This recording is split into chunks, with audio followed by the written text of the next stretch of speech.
दोस्तों अगर आप इकोनॉमिक्स के स्टूडेंट हैं तो हमारी एप्लीकेशन विष्णु इकोनॉमिक्स स्कूल में आपको UGC net, PGT economics, Indian economics services, assistant professor, UPSC economics optional, MA entrance exam, इसके अलावा और तमाम कोर्सेज वहां पे आपको मिलेंगे, जिसमें आपको वीडियो कोर्स के अलावा टेस्ट सीरीज और पीडीएफ नोट्स मिलेंगे।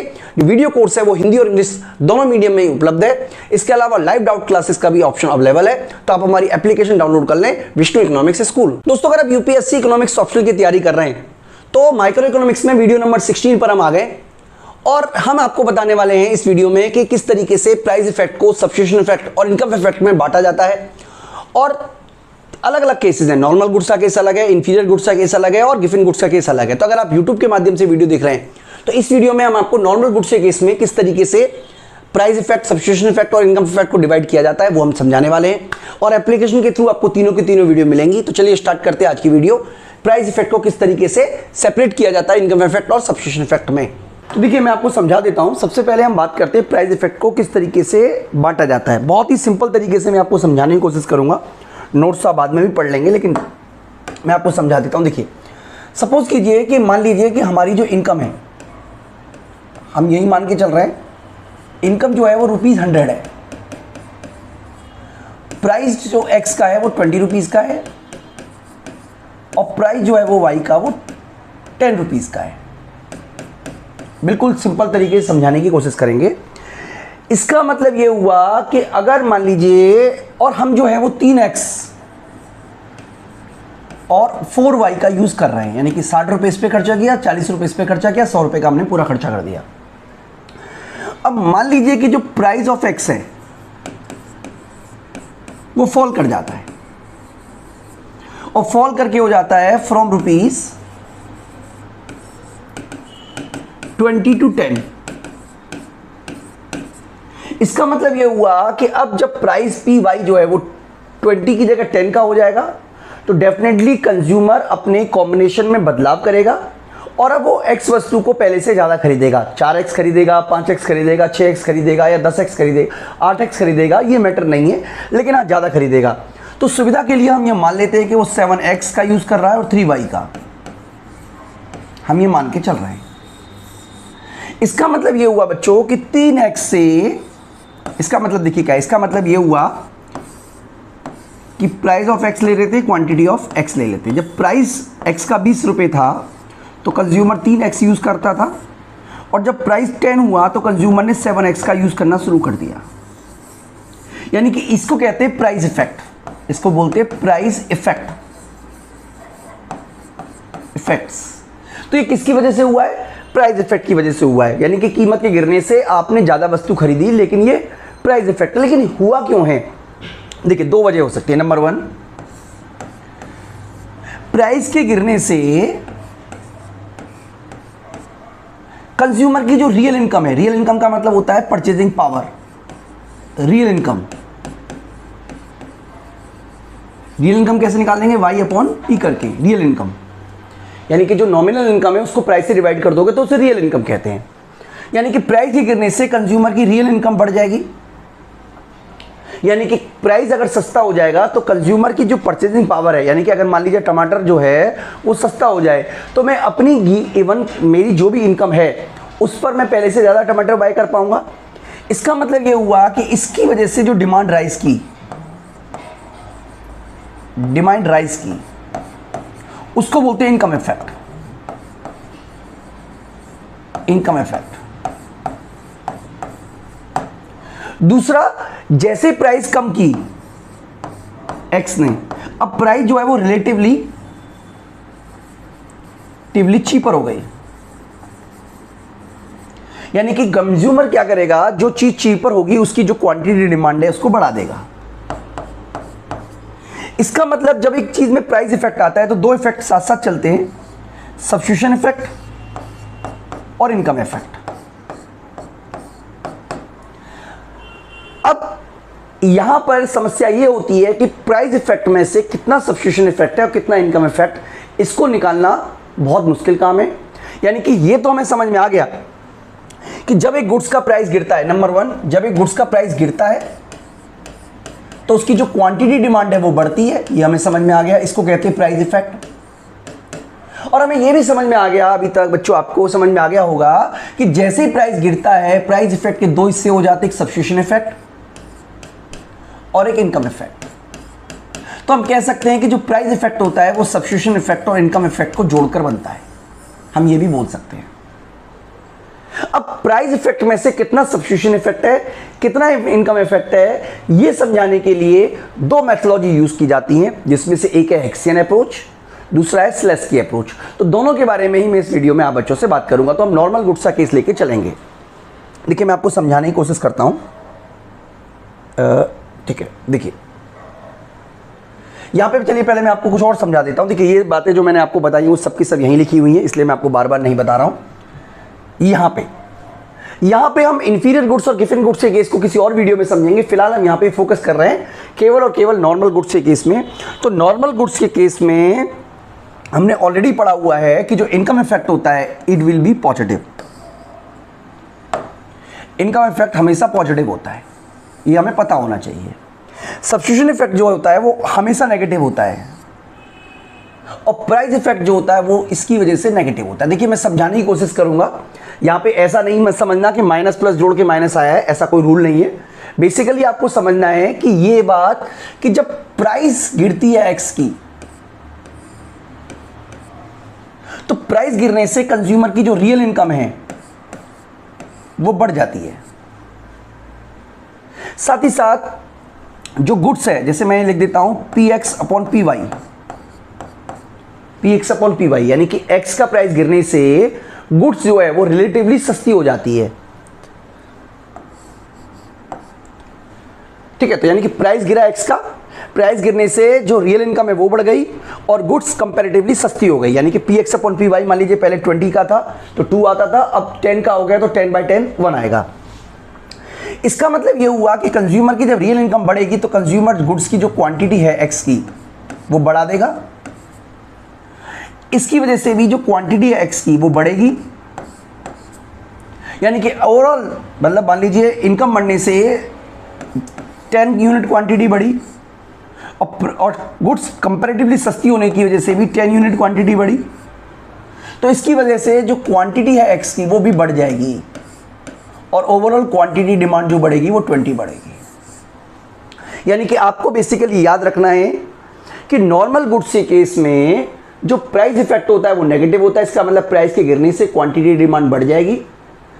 प्राइस के गिरने के दो इफेक्ट होते हैं, कंज्यूमर की रियल इनकम बढ़ गई, रियल इनकम का मतलब ये वाला कंडीशन, और गुड्स कंपैरेटिवली सस्ती हो गई जिसकी वजह से भी डिमांड बढ़ जाएगी।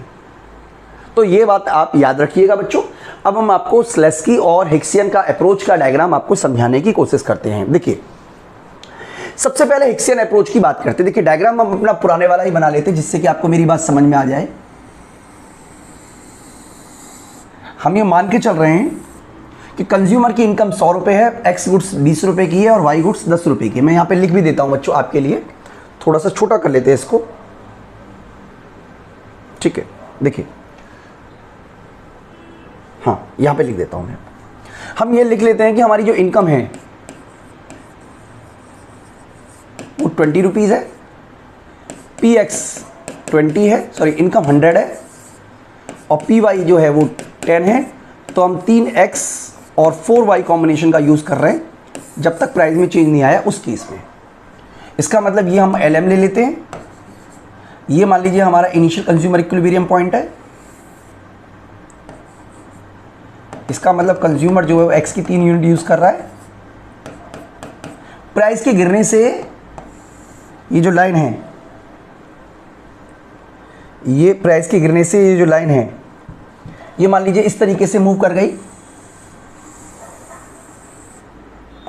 ये बच्चों हिक्सियन अप्रोच के बारे में हम बात कर रहे हैं। इसका मतलब ये हुआ कि कंज्यूमर अब पहले से ज़्यादा एक्स गुड्स का यूज़ करेगा। मान लीजिए ये हमारा कंज्यूमर इक्विलिब्रियम पॉइंट आ गया बी, यानी कि कंज्यूमर जो है वो पहले x 0 यूनिट यूज़ कर रहा था, अब x 1 कर रहा है। यानी कि ये जो चेंज हुआ है ये प्राइस इफेक्ट की वजह से हुआ है। हम चाहें तो आपको PCC भी ड्रॉ कर सकते हैं, लेकिन डायग्राम गंदा दिखेगा, कॉम्प्लेक्सिटी बढ़ जाएगी, इसलिए हम PCC ड्रॉ नहीं कर रहे।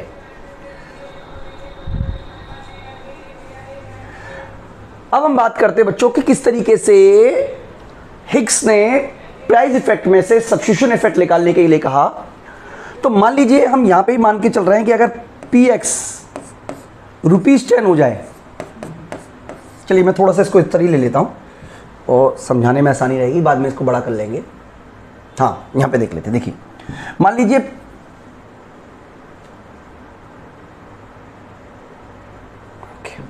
लीजिए प्राइस पी एक्स ₹10 हो जाए। इसका मतलब क्या हुआ कि अब कंज्यूमर क्या कर रहा है, 7x का यूज कर रहा है और 4y का, सॉरी 3y का यूज कर रहा है।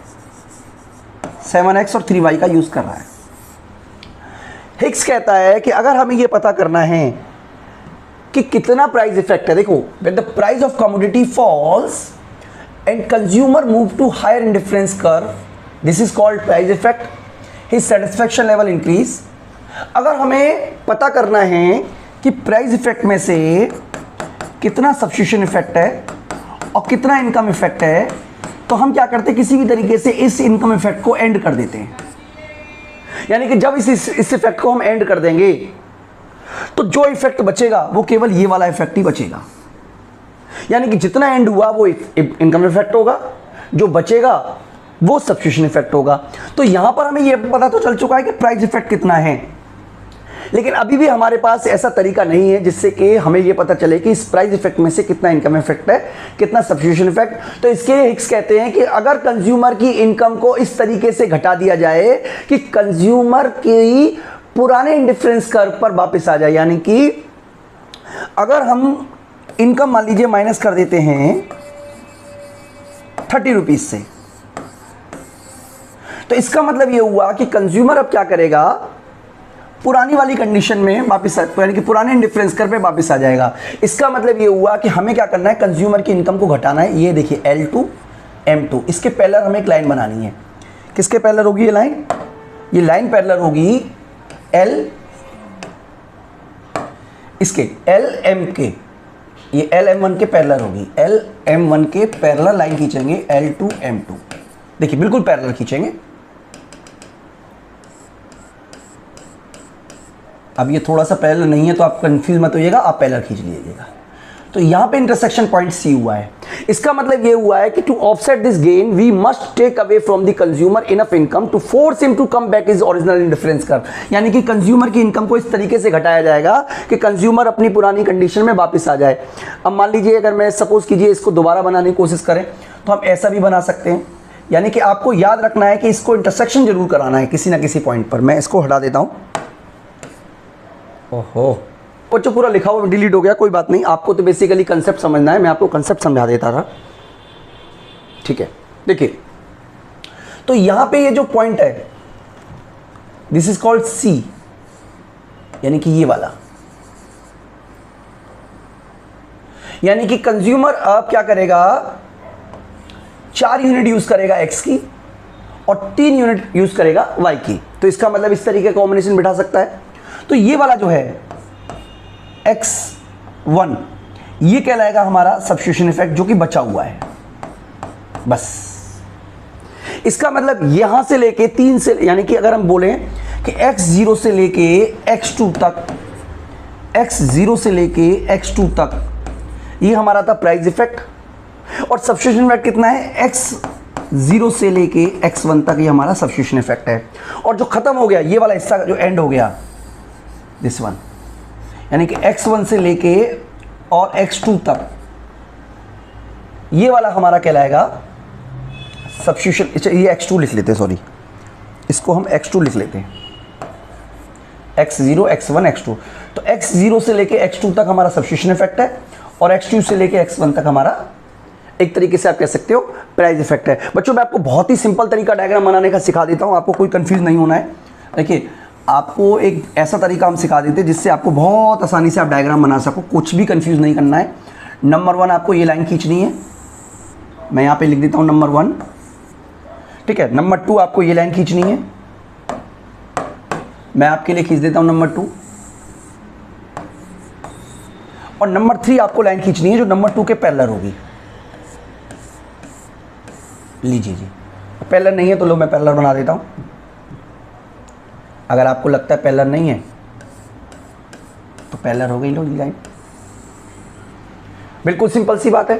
अब आपको करना क्या है कि एक पॉइंट लेना है इसके ऊपर ए, बी लेना है यहां पे और सी ले लेना है इसके ऊपर। यानी कि 1 लाइन के ऊपर ए लिया हमने, 2 लाइन के ऊपर बी ले लिया, सी लाइन के ऊपर, 3 लाइन के ऊपर सी ले लिया। अब इसको नाम भी देने हैं तो इसको हम बोल देते हैं L, M, M1, L2, M2, ये नाम दे दिया। अब हम क्या करेंगे, एक इंडिफरेंस कर्व से इन दोनों को जोड़ेंगे, ए और सी को, दिस इज कॉल्ड IC1, और दूसरा इंडिफरेंस कर्व हम ऊपर बना देंगे IC2। बिल्कुल सिंपल सी बात हमने की। अब ये वाला जो है ए, इसको हम बोल देते हैं X0, ये बोल देते हैं X2 क्योंकि ये बाद में आएगा, और ये वाला कहलाएगा हमारा X1। आपको याद रखना है कि ये हिस्सा जो है ये प्राइस इफेक्ट है, सॉरी सब्स्टिट्यूशन इफेक्ट है। यहां से लेके यहां तक हमारा इनकम इफेक्ट है, और ये पूरा का पूरा हिस्सा हमारा प्राइस इफेक्ट है। बहुत ही सिंपल तरीके से आपको मेरी बात समझ में आ गई होगी बच्चों। इसका मतलब ये यहां से लेके यहां तक का मूवमेंट ये हमारा सब्स्टिट्यूशन इफेक्ट है, और जो बचेगा सी से लेके बी तक वो इनकम इफेक्ट होगा, और ए से लेके बी तक हमारा प्राइस इफेक्ट होगा। तो ये बच्चों पूरा का पूरा कंसेप्ट है जो कि स्लेस्की के मेथड के माध्यम से हमने समझा। अब हम हिग्स के मेथड से हम समझा। अब हम सेम चीज को स्लेस्की के मेथड से समझ रहे हैं, और एक कंपैरेटिव एनालिसिस भी करके आपको दिखा देते हैं, बाद में दिखा देंगे। मतलब देखिए स्लेस्की का अप्रोच, सेम चीज हम पहले बना लेते हैं। ये हमारा एक पॉइंट है, हम डायग्राम नहीं बना रहे बच्चों, चलिए हम बना लेते हैं। आप कह रहे चाहते हो तो ये लीजिए, ए हो गया, ये IC1 हो गया, इस पर कंज्यूमर इक्विलिब्रियम पॉइंट है X0। प्राइस गिरेगा तो वो बाहर की तरफ आ जाएगा, यानी कि कंज्यूमर अब पहले से ज़्यादा गुड्स खरीद पाएगा। ये हमने कहा LM1, और पहले से ज़्यादा खरीदने का क्या मतलब हुआ कि अब जो नया इंडिफरेंस कर्व होगा वो ऊपर होगा। ये देखिए IC2 आ गया, ये हमारा X1 हो गया। इसका मतलब ये सारा का सारा प्राइस इफेक्ट है, सारा का सारा। स्लेस्की कहता है कि कंज्यूमर की इनकम को घटाया जाए। देखिए दोनों बात सेम कहते हैं, कंज्यूमर की इनकम को घटाया जाए, ये भी यही बात कहते हैं, लेकिन यहां पे इसको कहते हैं कंपनसेशन वेरिएंस। यानी कि जितनी अच्छी स्थिति हुई है उतनी स्थिति खराब कर दी जाए, उसको बोलते कंपनसेशन वेरिएंस। और इसको बोलते कॉस्ट डिफरेंस, यानी कि जितने रुपए की इनकम बढ़ी प्राइस गिरने से उतनी इनकम वापस खींच ली जाए। यानी कि इस तरीके से इनकम घटाई जाए कि कंज्यूमर जो है वो पुराने कॉम्बिनेशन पे इंटरसेक्ट करता हुआ आगे की तरफ निकल जाएगा, इस तरीके से। और कंज्यूमर अब क्या करेगा, अब नई बजट लाइन पे एक नई इंडिफरेंस कर्व को फाइंड आउट कर लेगा, जिसको हम IC3 बोल देते हैं। यानी कि ये वाला हिस्सा जो है ये कहलाएगा आपका सब्स्टिट्यूशन इफेक्ट, और ये हिस्सा आपका कहलाएगा price effect, sorry income effect.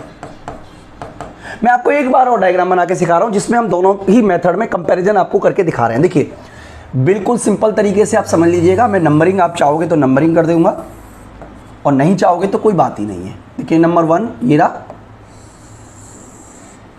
ठीक है। नंबर 2 हम ये ले लेते हैं,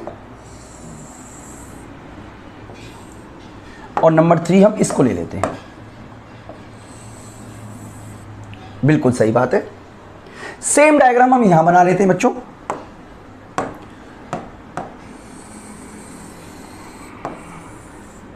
नंबर 1,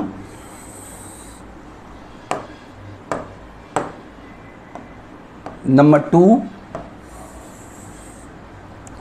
और नंबर 3। कोई डिफरेंस नहीं आया यहां तक। आपको कोई डिफरेंस है तो बताइए, मुझे तो नहीं लगता कोई डिफरेंस। नाम दे देते हैं, इसको हम दे देते हैं L, M, M1, L2, M2। Same नाम यहां दे देते हैं, L, M, M1, L2, M2। बिल्कुल सिंपल सी बात है। यहां पे आपको याद रखना है, हिग्स के मेथड में आपको एक पॉइंट यहां लगाना है, एक पॉइंट यहां लगाना है, और एक पॉइंट यहां लगाना है। यानी कि ये A हो गया, ये सी हो गया, ये बी हो गया। अब आपको क्या करना है, एक ही डायग्राम से इन दोनों पॉइंटों को जोड़ देना है, और ये तो ऊपर बनेगा ही बनेगा अलग से। इसके अंदर क्या करना है, जहां पे इंटरसेक्शन हुआ है यहां पे ग्राफ बनाना है। ध्यान से समझ लो बच्चों, ठीक है। और दूसरा आपको इससे नीचे बनाना है नई लाइन पे, और तीसरा आपको यहां बनाना है, यानी कि ये ए हो गया, ये सी और ये बी। इसके अंदर ये हमारा x0 है, ये हमारा x2 है, ये कहलाएगा हमारा सब्स्टिट्यूशन इफेक्ट। सेम बात यहां पे भी लागू होगी, ये x0 है, ये x2 है, ये कहलाएगा सब्स्टिट्यूशन इफेक्ट। ये वाला हिस्सा जो है यहां से लेके यहां तक का, ये कहलाएगा इनकम इफेक्ट। सेम चीज यहां पे भी लागू होगी बच्चों,